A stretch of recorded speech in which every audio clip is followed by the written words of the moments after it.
আমি অনেকটা অসুস্থ ছিলাম তার আগের দিন। অনেক বেশি সেন্সলেস অবস্থা ছিলাম। তো আমার মা-বাবা মানে সবাই টেনশন করে গেছে। কান্না করতেছিল আমার মা। আর আমার মেয়েটা তো এত বেশি কান্না করতেছিল, আমার বোনে কোলে, কোলে নিয়ে রাখছে। ওরে বুঝাইতেছিল। তো ও তো কান্না করতেছে, আমার মার কিছু হলে আমার কি হবে? আমার তো কেউ নাই। আমার তো সবকিছু আমার মা। এগুলো বলে ও টেনশন করতেছে। তারপর যাই হোক আমি তো তখন বুঝাইতে পারি নাই। তো আমি সারাক্ষণে অবস্থা শোয়ার মধ্যে ছিলাম। ঘুমের ওষুধ খাওয়াই আমারে ঘুমায় নিয়েছে। তো ডাক্তার আসে, ডাক্তারে যা চিকিৎসা করা করছে। তারপরে তো ওই দিন তো স্যালাইন দিতে পারে নাই। পরের দিন স্যালাইন দিছে। কারণ ওই অবস্থা দেওয়া যাবে না। সুস্থ অবস্থা দিতে হবে স্যালাইন। তো আমি সুস্থ যখন হইছি তখন আমার আজকে স্যালাইন দিতে আসছে। কালকে সন্ধ্যার সময় আমার অবস্থা খারাপ ছিল। আলহামদুলিল্লাহ আমি অনেক ভালো আছি। আমি মন থেকে বলতেছি আমি অনেক ভালো আছি। এত ভালো আছি মন থেকে আমি হাসি-খুশি থাকতেছি। আমার পৃথিবীতে বাঁচতে অনেক ইচ্ছা করতেছে।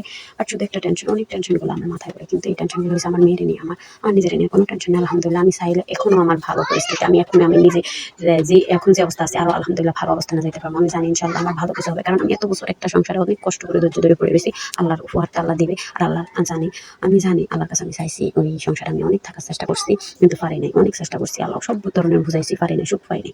যাই হোক ভালো থাকতে পারি নাই। সম্মানটুকু পাই নাই। এই সবচেয়ে বড় কথা হচ্ছে সম্মানটুকু পাই নাই। আর তো চলে আসছি ১১ বছর ছিলাম, পারি নাই। আমার মেয়ে আমার থেকে ছোটবেলা থেকে যা চাইছে আলহামদুলিল্লাহ আমি সব দেওয়ার চেষ্টা করছি, সব দিছি। নিজের জীবন বাজি রেখে সবকিছু দেওয়ার চেষ্টা করছি। আলহামদুলিল্লাহ পাইছি। কিন্তু একটা জিনিস চাইছে যে আমি ওর বাবার কাছে চাইছিল ওইটা যে বাবা তুমি ভালো হয়ে যাও, আমরা একসাথে থাকি। কিন্তু ওর বাবা এটা করে নাই। তো আমি এই দিক দিয়ে ব্যর্থ। আর এই ব্যর্থতা আমার কাছে কুরে, কুরে খাইতেছে। আর আলহামদুলিল্লাহ আমি মনে করি যা হইছে ভালোর জন্য হইছে, আল্লাহ যা করে ভালোর জন্য হইছে। শুধু একটাই জিনিস যে আমার যেরকম মেয়ে আপনারও তো অমনই মেয়ে। আপনি খোঁজ খবর নেন না।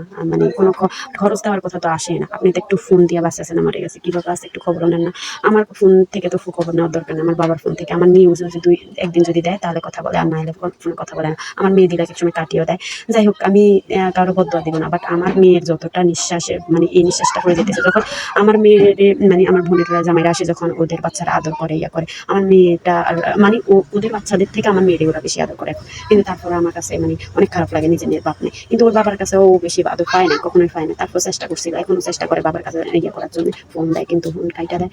যাই হোক আপনাদের আল্লাহর কাছে ধরা বড় ধরা, আল্লাহর কাছে ধরা আছে ওই মেয়েটার প্রতিটা নিঃশ্বাস আর আমার কষ্ট।